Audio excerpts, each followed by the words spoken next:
and let them sort of dry out our resources and give us the feeling we can't do anything by ourselves, we can't self-organize at all, and we're totally lost because of this common way of thinking, common way of approaching.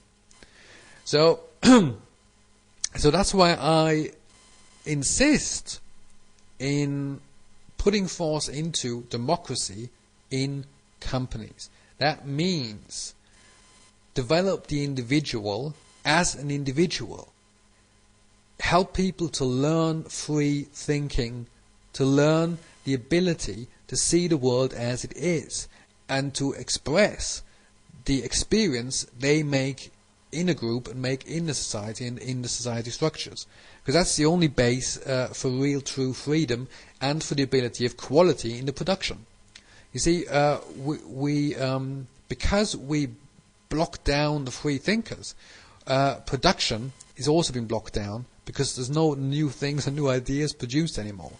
We have a tremendous overhead of managing and bureaucracy, which is sucking the power away from the productive people. So we, the productive people, need to stand up again and say and bring in our new ideas and our new productive ideas, and find ways of marketing them between ourselves, and strengthening this individual approach in little small creative clusters in every company to bring out the resources of every special individual. Now, in my book Gesellschaft ohne Vertrauen, which up to now is just published in German, you will find, in German language, you will find all these approaches described, and you will find deeper insights into why this is very important today to sort of stabilize society in this ongoing financial crisis. Now, you see, some people say, okay, well, let markets self-regulate by sort of letting them let these systems go on as they go on, and let them get into crisis, and then people will realize and rebuild and make things new. Now, I want to say a very important thing to that.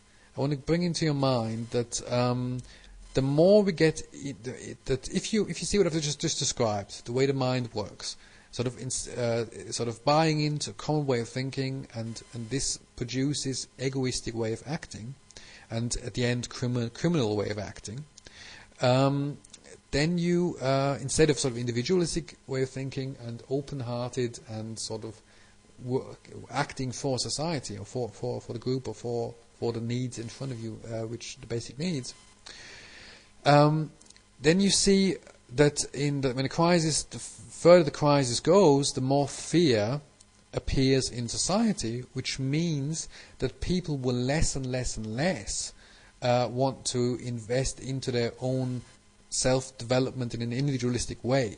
Because if the cars are burning out there, and the Europe is on fire because of financial crisis, then people will gather up behind the seem to be strong guys at the top, which will say, well, we have the way of solving things, just follow us, we have the way, just don't think, just think the way we think, we know, we've got the old structure, European Union, we're going to solve the whole world problem. So you see, if the crisis gets on and on, this is the end. What we have is a fascistoid system.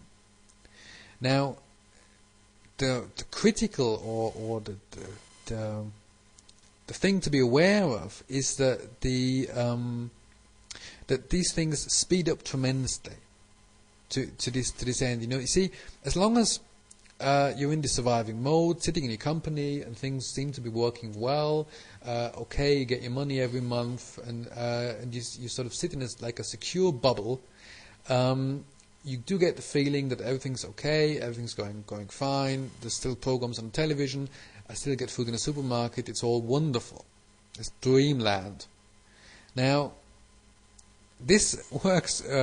This means that the basic public notices the problem of crisis at a very late state of happening, and it basically wakes up in a shock situation, noticing that it suddenly has lost its job, is standing on the streets, no food, no money, no nothing, and looking for like paralyzed for a new way of a new world order, for something to line up with, and this will this is basically nothing else but it's fascism. Now, I don't mean you see, fascism is something you can talk about in many ways. You can say, okay, there was Mussolini, there was Hitler, there were all these people that varieties of different varieties of fascism. So if you put too much onto that word, of course, it's difficult to use it because it's you can't compare all these varieties with each other.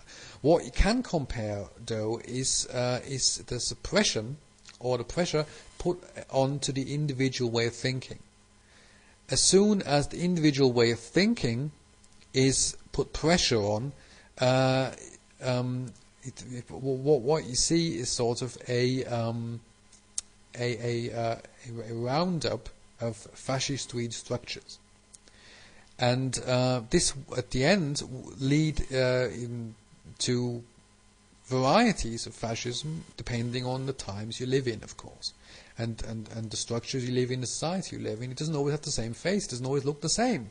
But what you notice is that you have groups of people with a lot of fear behind, will group up into one conventional way of thinking, and will act in an egoistical survival approach. So if I have to survive myself, I can't help the others, and I need to think the way everybody thinks. And this approach is a big, tremendous, huge problem in the state we are now, because we're just at the beginning of the financial crisis, and this financial crisis will burn away a tremendous percentage of world economy. So what can small and middle-sized companies do today to prevent this, or to become a power, a strong dynamic power to rebuild society and to rebuild economy? Now what they can do is to strengthen their social culture, to strengthen their social systems inside of their companies.